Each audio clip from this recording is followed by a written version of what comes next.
नमस्कार दोस्तों, स्वागत है फिर से एक और नए वीडियो में। आज के वीडियो में हम लोग देखेंगे आप लोगों का जो क्लास 8 का है उनका परीक्षा काफ़ी नज़दीक आ गया, यानी कि अर्धवार्षिक परीक्षा। तो उसी का हम लोग वेरी इंपॉर्टेंट क्वेश्चन देखने वाले हैं, जो कि रहेगा आप लोगों का विज्ञान सब्जेक्ट का।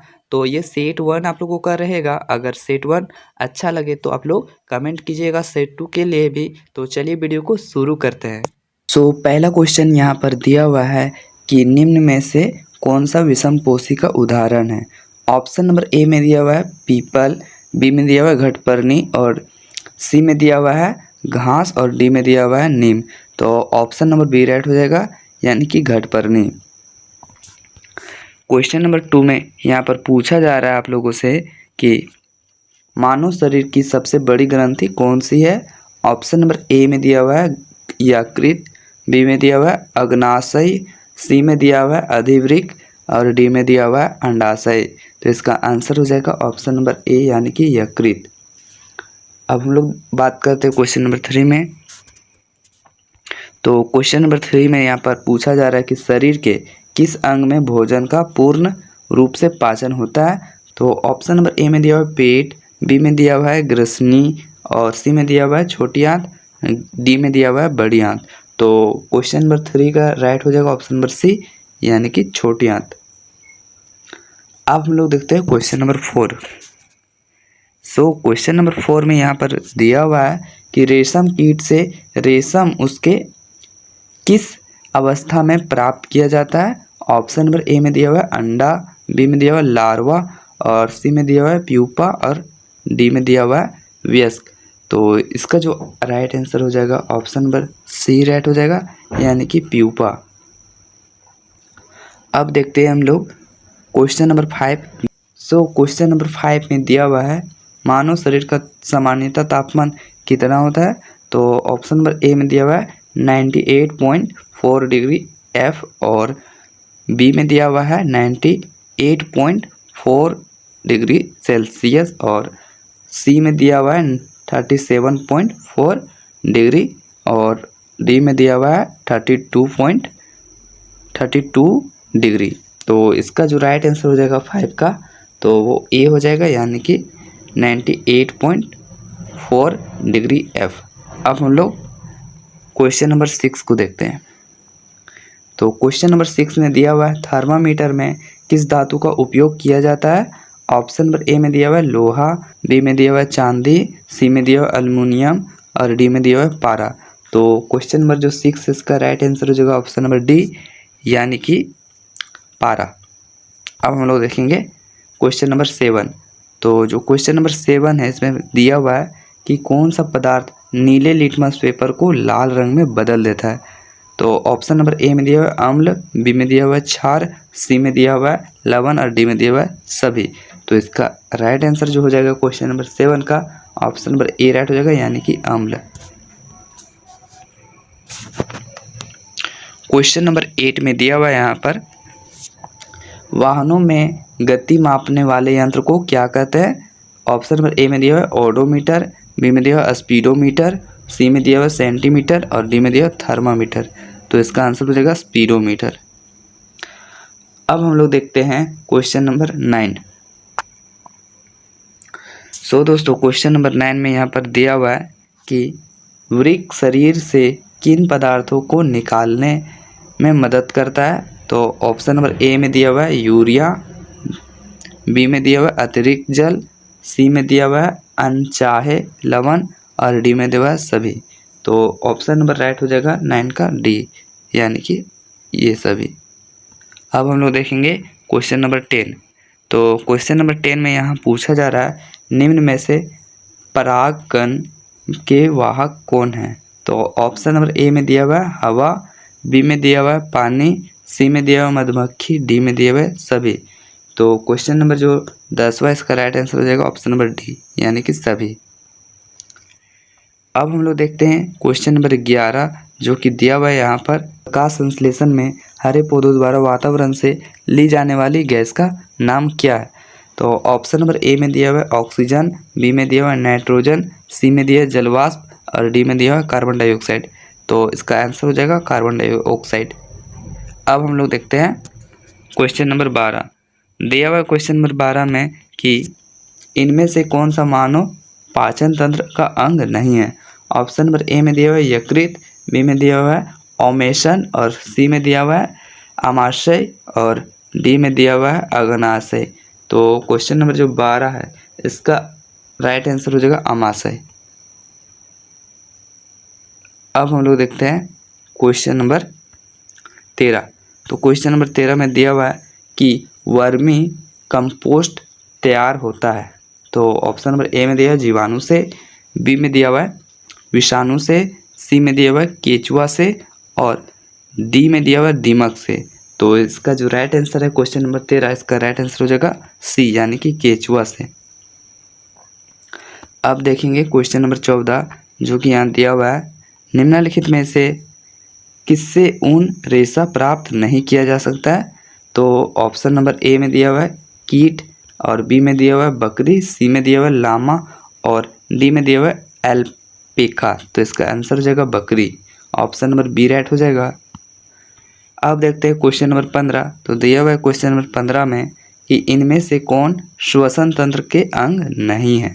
तो ऑप्शन नंबर ए में दिया हुआ है यकृत, बी में दिया हुआ है फेफड़ा, सी में दिया हुआ है श्वसन नाल और डी में दिया हुआ है गिल।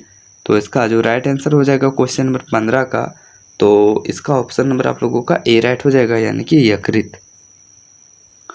और अब हम लोग देखते हैं क्वेश्चन नंबर 16। तो क्वेश्चन नंबर 16 में दिया हुआ है यहाँ पर दूरी का एसआई मात्रक क्या है। ऑप्शन नंबर ए में दिया हुआ है किलोमीटर, बी में दिया हुआ है मीटर और सी में दिया हुआ है सेंटीमीटर और डी में दिया हुआ है मिलीमीटर। तो क्वेश्चन नंबर जो 16 है इसका राइट आंसर हो जाएगा ऑप्शन नंबर बी यानी कि मीटर में। और अब हम लोग देखते हैं क्वेश्चन नंबर 17 यानी कि 17।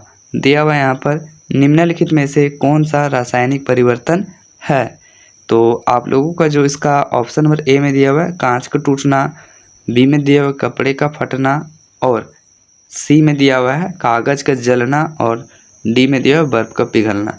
तो इसको पहचानने के लिए आप लोगों को बस देखना है सेंटेंस में कि दिया हुआ है कहाँ पर जलना, पकना या जंग लगना या फिर सड़ना। जहाँ दिया हुआ हो वो राइट हो जाएगा। तो यहाँ जलना दिख रहा है ऑप्शन नंबर सी, तो ये राइट हो जाएगा। अब हम लोग देखते हैं क्वेश्चन नंबर 18। तो क्वेश्चन नंबर 18 में दिया हुआ है कि मृदा में उपस्थित सड़े गले पदार्थ को क्या कहलाते हैं। ऑप्शन नंबर ए में दिया हुआ है सेल, बी में दिया हुआ है मृतिका और सी में दिया हुआ है धूमिटी और डी में दिया हुआ है ह्यूमस। तो क्वेश्चन नंबर जो 18 है इसका राइट आंसर हो जाएगा आप लोगों का ऑप्शन नंबर डी यानी कि ह्यूमस। क्वेश्चन नंबर 19 में दिया हुआ है यहाँ पर कि पौधे श्वसन क्रिया में कौन सी गैस ग्रहण करते हैं। तो इसका आंसर हो जाएगा कार्बन डाइऑक्साइड। अब हम लोग देखते हैं क्वेश्चन नंबर 20। तो क्वेश्चन नंबर 20 में पूछा जा रहा है कि अम्ल का स्वाद कैसा होता है। ऑप्शन नंबर ए में दिया हुआ है मीठा, बी में दिया हुआ है खट्टा, सी में दिया हुआ है नमकीन और डी में दिया हुआ है तीखा। तो इसका आंसर हो जाएगा खट्टा यानी कि ऑप्शन नंबर बी राइट हो जाएगा। अब हम लोग देखते हैं क्वेश्चन नंबर 21। दोस्तों क्वेश्चन नंबर 21 में यहाँ पर दिया हुआ है आप लोगों के सामने कि सर्वप्रथम कोशिका की खोज किसने की। तो इसका आंसर हो जाएगा ऑप्शन नंबर बी यानी कि रॉबर्ट हुक। अब हम लोग क्वेश्चन नंबर 22 देखते हैं इनमें से कौन कोशिका का मुख्य घटक नहीं है। ऑप्शन नंबर ए में दिया हुआ है केंद्रक, बी में दिया हुआ है कोशिका द्रव्य, सी में दिया हुआ है मांसपेशी, डी में दिया हुआ है केंद्रिका। तो इसका आंसर हो जाएगा मांसपेशी। अब क्वेश्चन नंबर यहाँ पर दिया हुआ है 23। केंद्रक में कौन सा द्रव्य पाया जाता है। ऑप्शन नंबर ए में दिया हुआ है केंद्रक द्रव्य, बी में दिया हुआ है केंद्रिका द्रव्य, सी में दिया हुआ है रसधानी और डी में दिया हुआ है कोशिका द्रव्य। तो जो आप लोगों का क्वेश्चन नंबर 23 है इसका राइट आंसर हो जाएगा ऑप्शन नंबर ए यानी कि केंद्रक द्रव्य। अब हम लोग देखेंगे क्वेश्चन नंबर 24। दिया हुआ यहाँ पर कि जंतु कोशिका में क्या अनुपस्थित होता है। ऑप्शन नंबर ए में दिया हुआ कोशिका झिल्ली, बी में दिया हुआ केंद्रक, सी में दिया हुआ कोशिका भित्ति, डी में दिया हुआ है जीव द्रव्य। तो इसका जो राइट आंसर हो जाएगा 24 नंबर क्वेश्चन का सी राइट हो जाएगा, यानी कि कोशिका भित्ति। अब हम लोग देखेंगे कि क्वेश्चन नंबर 25 दिया हुआ है। इसमें सर्वप्रथम कोशिका की खोज कब की गई? ऑप्शन नंबर ए में दिया हुआ है 1660 ईस्वी में, बी में दिया हुआ है 1665 ईस्वी में, सी में दिया हुआ है 1656 ईस्वी में, डी में दिया हुआ है 1650 ईस्वी में।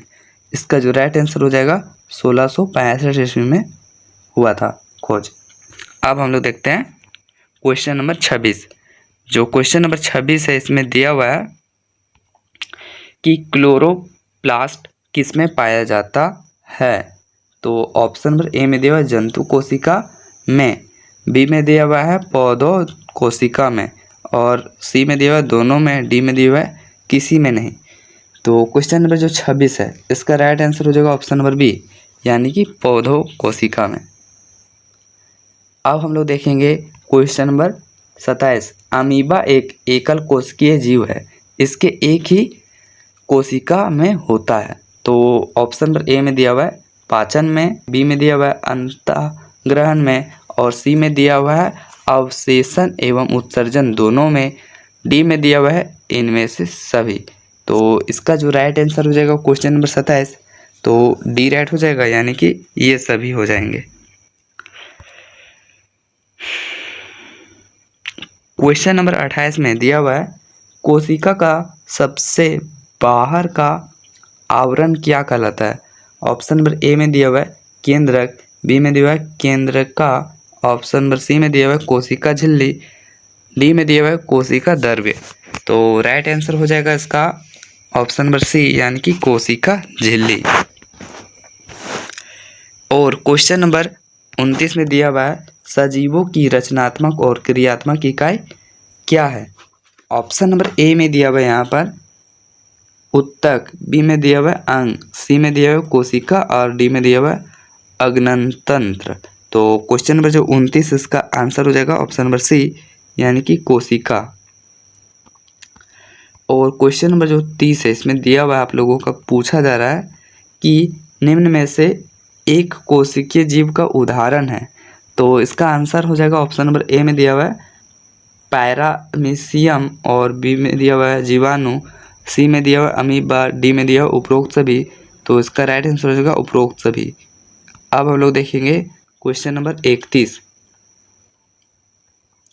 सो दोस्तों क्वेश्चन नंबर 31 में यहाँ दिया हुआ है निम्नलिखित में से कौन अदहनशील है, यानी कि कौन नहीं जल सकता है? तो ऑप्शन नंबर ए में दिया हुआ है लकड़ी, जो कि ये जल जाएगा, और बी में दिया हुआ है कोयला, ये भी जलता है, और सी में दिया हुआ है पत्थर, ये नहीं जलता है, और डी में दिया हुआ है पेट्रोल, ये भी जलता है।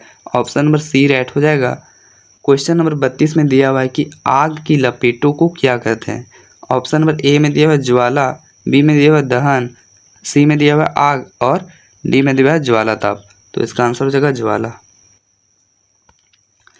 अब हम लोग देखेंगे question number 33। So question number 33 में यहाँ पूछा जा रहा है एलपीजी का पूरा नाम क्या है? ऑप्शन नंबर ए में दिया हुआ है लिक्विफाइड गैस, और बी में दिया हुआ है लिक्विफाइड पॉलीथीन गैस, सी में दिया हुआ है लो पावर गैस, डी में दिया हुआ है liquid petroleum gas. Option number D right हो जाएगा, यानी कि लिक्विड पेट्रोलियम गैस इसका राइट आंसर हो जाएगा। अब हम लोग देखेंगे क्वेश्चन नंबर 34। तो क्वेश्चन नंबर 34 में दिया हुआ है ईंधन के ऊष्मीय मान का मात्रक क्या है? तो इसका आंसर हो जाएगा केजे बटा केजी। अब हम लोग देखेंगे क्वेश्चन नंबर 35। तो दिया हुआ है इसमें कि किसी ईंधन के 1 किलोग्राम के पूर्व दहन से उत्पन्न ऊष्मा का मान 6000 केजे है, या तो उस ईंधन का ऊष्मीय मान कितना होगा? तो इसका आंसर हो जाएगा आप लोगों का 6000 केजे बटा केजी। तो अब हम लोग देखेंगे क्वेश्चन नंबर 36। तो क्वेश्चन नंबर 36 में दिया हुआ है दहन की क्रिया के लिए निम्नलिखित में कौन सी परिस्थिति आवश्यक है? ऑप्शन नंबर ए में दिया हुआ है वायु की उपस्थिति, और बी में दिया हुआ है दहनशील पदार्थ की उपस्थिति, सी में दिया हुआ है पदार्थ के उज्ज्वल ताप की प्राप्ति, और डी में दिया हुआ है इनमें से सभी। तो क्वेश्चन नंबर 36 है, इसका राइट आंसर हो जाएगा ऑप्शन नंबर डी, यानी कि इनमें से सभी। और क्वेश्चन नंबर 37 में यहाँ पूछा जा रहा है आप लोगों से कि मोटर वाहनों में सीएनजी के उपयोग से प्रदूषण का स्तर क्या होगा। तो ऑप्शन नंबर ए में दिया हुआ है बढ़ेगा, बी में दिया हुआ है घटेगा, सी में दिया हुआ है कोई अंतर नहीं आएगा, और डी में दिया हुआ है पता नहीं। तो इसका ऑप्शन नंबर बी राइट हो जाएगा, यानी कि घटेगा। और दिया हुआ है क्वेश्चन नंबर 38 में कि ईंधन के दहन से कौन सी गैस निकलती है। तो इसका आंसर हो जाएगा CO2, यानी कि कार्बन डाइऑक्साइड। क्वेश्चन नंबर 39 में पूछा जा रहा है सूखे पत्तों में लगे आग को बुझाने के लिए आग में क्या डालेंगे। तो पानी। अब हम लोग देखते हैं क्वेश्चन नंबर 40। तो दिया हुआ है इसमें कि एक आदर्श ईंधन कौन सा होना चाहिए, जो अधिक ऊष्मा उत्पन्न करता हो, जिसका ज्वलन ताप औसत हो, या जो सस्ता कम प्रदूषण वाला एवं संग्रहण में आसान हो। तो ऑप्शन नंबर डी राइट हो जाएगा, इनमें से सभी। तो वीडियो पसंद आता है तो वीडियो को लाइक कीजिए, और ज़रा सा भी हेल्पफुल यह वीडियो लगा हो तो अपने दोस्तों के साथ ज़रूर शेयर करें।